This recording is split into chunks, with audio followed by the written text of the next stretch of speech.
கல்வி திட்டத்தை தமிழகத்தில் கொண்டுவர பாடுபடுவேன் என உலக தமிழ்ச் சங்கத்தின் இயக்குநரும் துணைத் தலைவருமான பேராசிரியர் பர்வீன் சுல்தானா திருவள்ளூரில் நடைபெற்ற நிகழ்ச்சியில் தெரிவித்துள்ளார். சென்னையில் ஒமேகா இன்டர்நேஷனல் என்ற கல்வி நிறுவனம் 20 ஆண்டுகளாக கல்வி பணியை செய்து வருகிறது. அதன் ஒரு பகுதியாக ஹார்ட்ஃபுல்னஸ் இன்டர்நேஷனல் என்ற பள்ளிக்கூடம் திருவள்ளூர் பகுதியில் தொடங்கி வைக்கும் நிகழ்ச்சி நடைபெற்றது. இதில் உலக தமிழ்ச் சங்கத்தின் இயக்குநரும் துணைத் தலைவருமான பேராசிரியர் பர்வீன் சுல்தானா சிறப்பு விருந்தினராக கலந்து கொண்டு திறந்து வைத்தார். இந்த நிகழ்ச்சிக்கு பள்ளி தாளாளர் பரத் மாதவன், பள்ளி முதல்வர் கலைவாணி சுரேஷ் மற்றும் பள்ளி வளாக மேலாளர் வெங்கடேஸ்வர பிரசாத் ஆகியோர் முன்னிலை வகித்தனர். குழந்தைகளின் பெற்றோர்கள் அவர்களிடம் எவ்வாறு நடந்து கொள்ள வேண்டும், பிள்ளைகளின் விருப்பம் என, அவர்களை எவ்வாறு வழிநடத்த வேண்டும் என்பது குறித்து பல்வேறு நகைச்சுவையாக கருத்துக்களை சொல்லி சிறப்புரையாற்றினார்.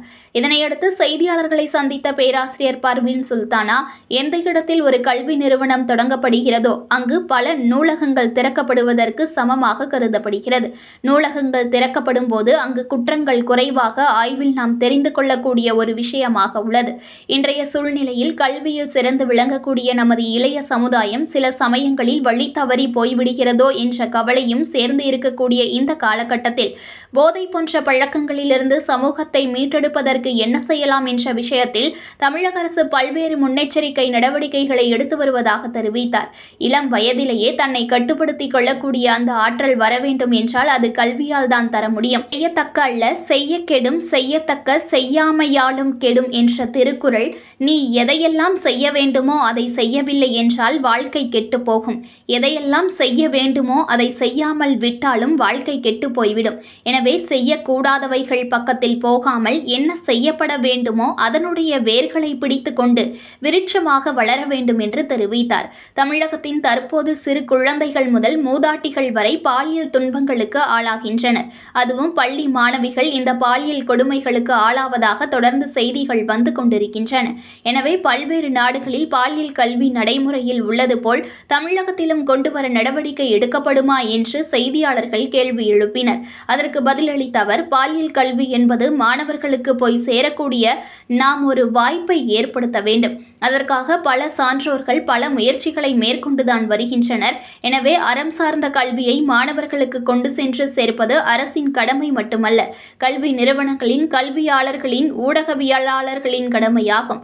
தற்போது சமூக வலைதளங்களால் வேறு பாதைக்கு செல்லக்கூடிய சூழ்நிலையில் இந்த மாதிரியான கல்வி திட்டம் பிள்ளைகளை மீட்டெடுக்கும். அதை கொண்டு வருவதற்கான முயற்சிகளில் ஈடுபடுவேன் என பேராசிரியர் பர்வீன் சுல்தானா தெரிவித்தார்.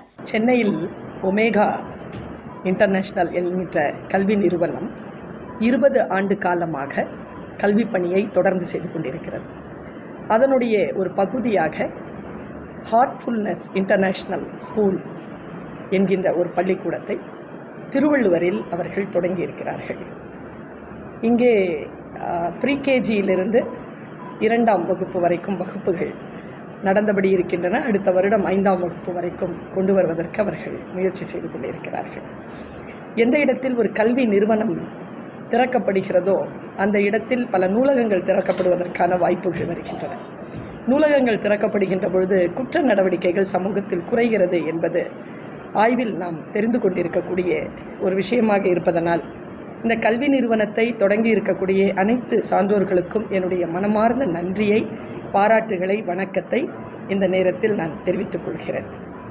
இன்றைய காலகட்டத்தில் கல்வியில் சிறந்து நிற்கக்கூடிய நம்முடைய இளைய சமுதாயம் சில நேரங்களில் வழி தவறி போய்விடுகின்றதோ என்கின்ற கவலையும் சேர்ந்தே இருக்கக்கூடிய இந்த காலகட்டத்தில் போதை போன்ற பழக்கங்களிலிருந்து இந்த சமூகத்தை மீட்டெடுப்பதற்கு என்ன செய்யலாம்?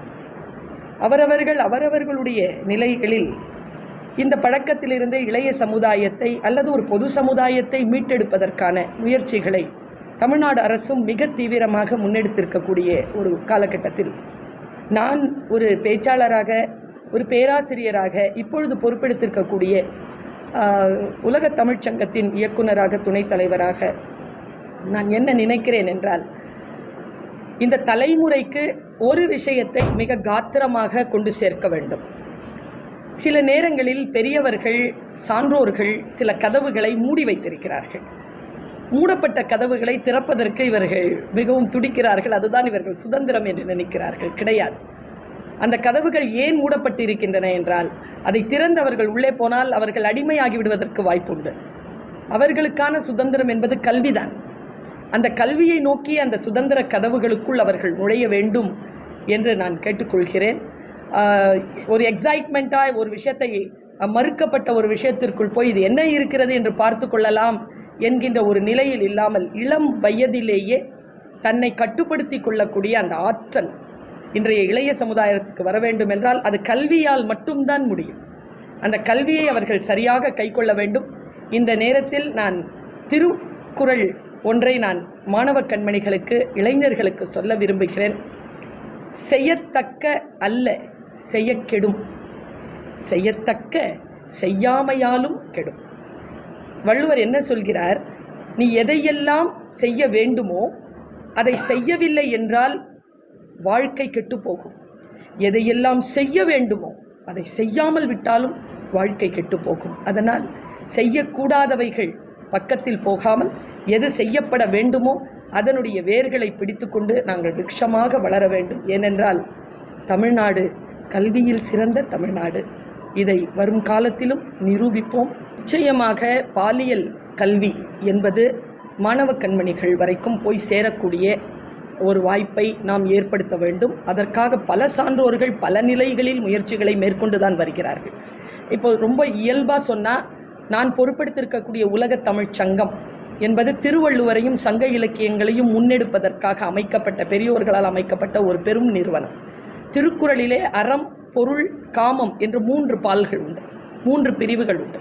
காமத்து பால் என்கின்ற ஒரு பகுதி ஒரு மனிதன் ஆணும் பெண்ணுமாக சேர்ந்து வாழக்கூடிய அக வாழ்க்கையை அறத்தோடு எப்படி வாழ வேண்டும் என்று ஆரம்பத்திலேயே சொல்லித்தந்த பேரிலக்கியங்களுக்கு சொந்தக்காரர்கள் தமிழர்கள்.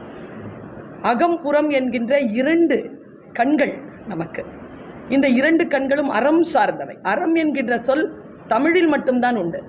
அந்த அறம் சார்ந்த நிலையில் அந்த கல்வியை மாணவர்களுக்கு கொண்டு சேர்ப்பது அரசினுடைய, பெரியவர்களுடைய, கல்வி நிறுவனங்களினுடைய, கல்வியாளர்களுடைய, ஏன் ஊடகங்களுடைய பொறுப்பாகவும் நான் கருதுகிறேன். நிச்சயமாக அது இந்த காலகட்டத்தில் சமூக வலைதளங்களால் பிள்ளைகள் வேறு பாதைக்கு சென்று கொண்டிருக்கின்ற பொழுது அதை பூவோடு சேர்ந்த நார் மணக்கும் தானே, நாரோடு சேர்ந்த பூ நாருமா என்ன?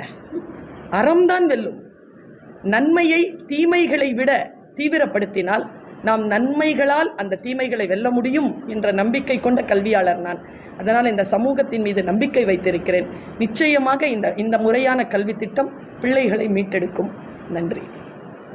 செய்திகளை உடனுக்குடன் தெரிந்து கொள்ள லைக் பண்ணுங்க, ஷேர் பண்ணுங்க, சப்ஸ்கிரைப் பண்ணுங்க, மறக்காம கமெண்ட் பண்ணுங்க.